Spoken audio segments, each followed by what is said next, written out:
So for this project, which is the Luminary, I have a chunk of clay. I realized I didn't need quite all of it, so I just cut the rest and set it aside. And here I am kind of softening the clay. It was a little bit stiff. It was sitting outside, a little bit cold, so I had to kind of force it downward a little bit with that rolling pin.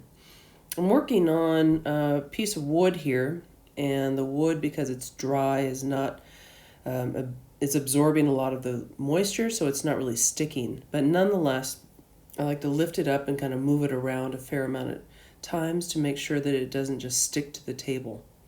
So if your surface is not as dull as, say, this piece of wood is, because it's not finished wood, you'll probably need to make sure that you roll your slab and move it quite a bit. And now I'm just trying to roll it in both directions and really make sure I have the right width and the right height. So this piece of the Luminary, you're going to need a fairly long piece of clay. I'd say somewhere in the neighborhood of about, say, 15, 16 inches long and about 6+ inches in height. And taking my kind of credit card and smoothing out any kind of little imperfections and really making sure it's what I want. And right here I'm just taking a knife, cutting off some of the extra sides. So I'm trying to make a parallel line to start off with.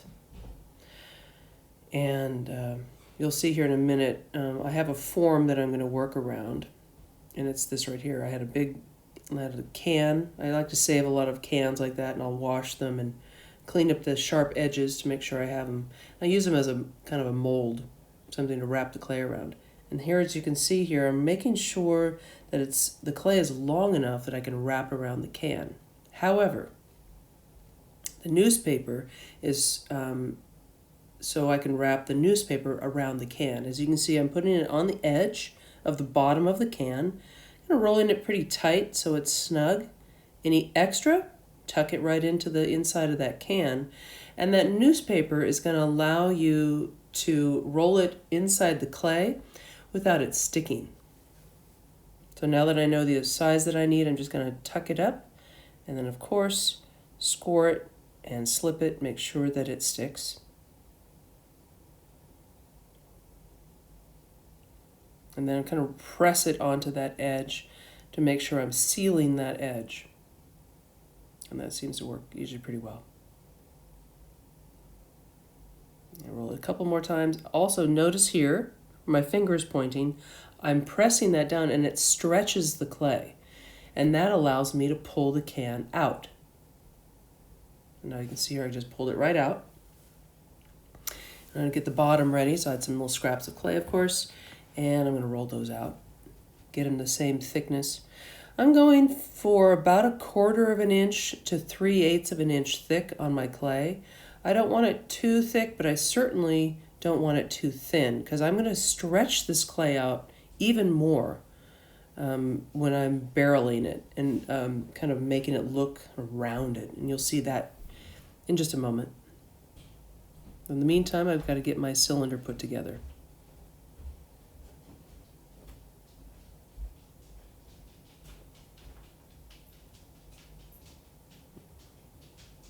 And the thickness of the clay right there is about 1/4 inch thick. It's just about right. I'm kind of getting the other side scored, of course, so I can put it together.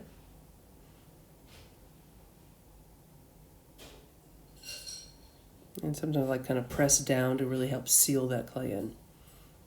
All right. And it does get a little bit wet, so sometimes I like to just then put it on to a piece of newspaper so it's easier to move around, because I can just shift the newspaper. And there's my favorite wooden stick, my go-to wooden stick that works for just about everything. And of course, sealing in those parts on the outside.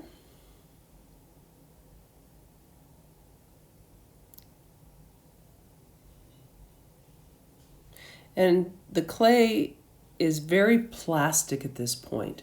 And plastic is the stage where clay is pretty much fresh out of the bag. Now, what you can see that I'm doing here is I'm starting to belly out or barrel out. There's two terms that mean the same thing.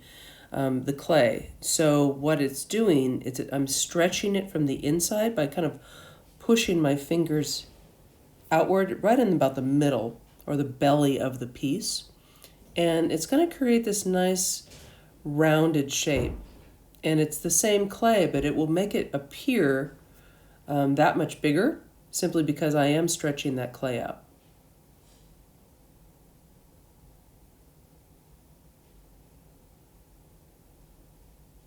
And the clay, as you can see, is still fairly plastic.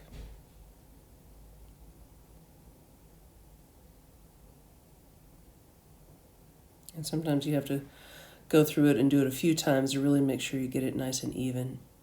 This takes a little bit of practice, but it works pretty darn well.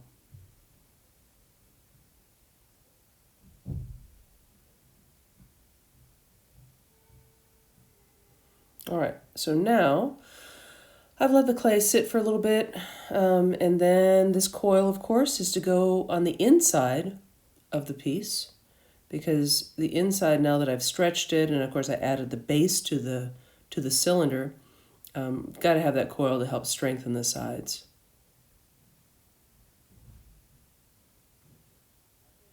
And I just kind of get that tool that I love, get a little bit wet with water, and I'm now blending in the coil so that it doesn't just look like a little, lump down in there. Notice that my other hand is on the outside supporting the clay. If you don't do that, you'll end up blowing out the sides where you're blending that piece, because it's an awful lot of pressure to put on that clay without equal exterior support. All right, so now I'm kind of marking what I want to do and where I want to do it for the holes, because of course a luminary is not a luminary without the designs cut into it. So I'm just quickly drawing some stars.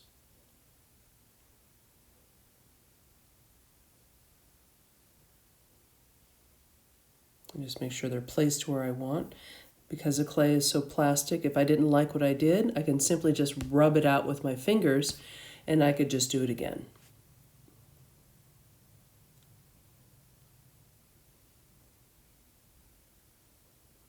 All right, so now I've allowed the clay to dry a full day. I had it wrapped up but on a piece of newspaper, and I had it set outside in kind of a cold room, kind of close to the outside of my house. And it's stiffened up just enough that I can now start cutting. So I'm trying different ways to do it, because the clay is now somewhere between plastic and leather. And leather is just a little bit stiffer, a little bit drier. You don't want to cut the clay out with little tiny designs if the clay is really, really wet. It just kind of caves in. So this allows the clay to kind of be stiff enough to hold up to what I'm doing to it.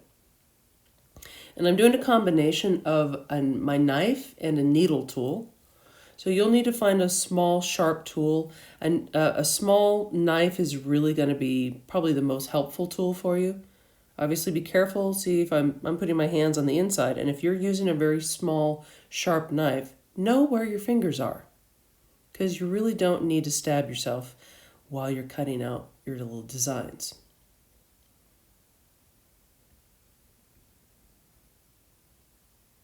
All right, so I spent some time off camera cutting out all those stars. It took a while. It took me probably a good hour or so to really get all those things cut out. And now I'm going back in, as you can see, with a paintbrush and a little bit of water, trying to just clean up those stars and getting the cut edges a little bit smoother. The cleanup always takes a little bit of time. And one thing to keep in mind is the inside is going to be pretty rough. Anything that you cut out, because of the nature of cutting clay out, the insides, you're going to need to spend some time kind of taking the clay and smoothing it away from the cut and blending the clay into the rest of it. And making sure that those lines are nice and clear. And also here, I've turned my piece upside down. I want to focus on the bottom and really try to clean that part up.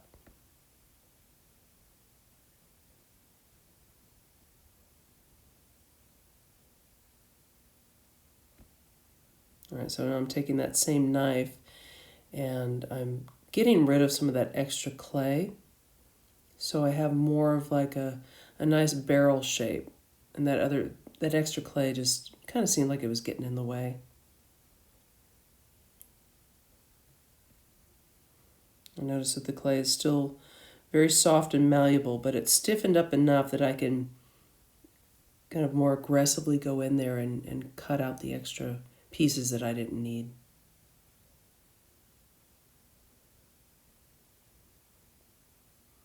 And I find with all of these projects, the cleanup can sometimes take as much time, if not more time, than actually building it.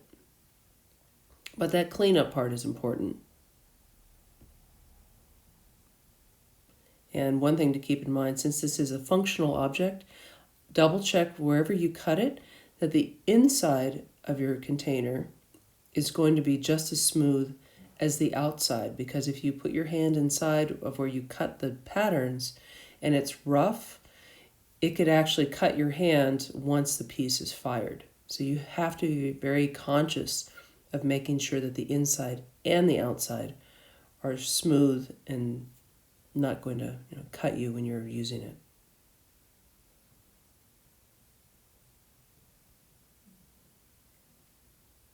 And I'm going to let this dry and probably do a final cleanup when the clay is just a little bit stiffer, and then it will be finished.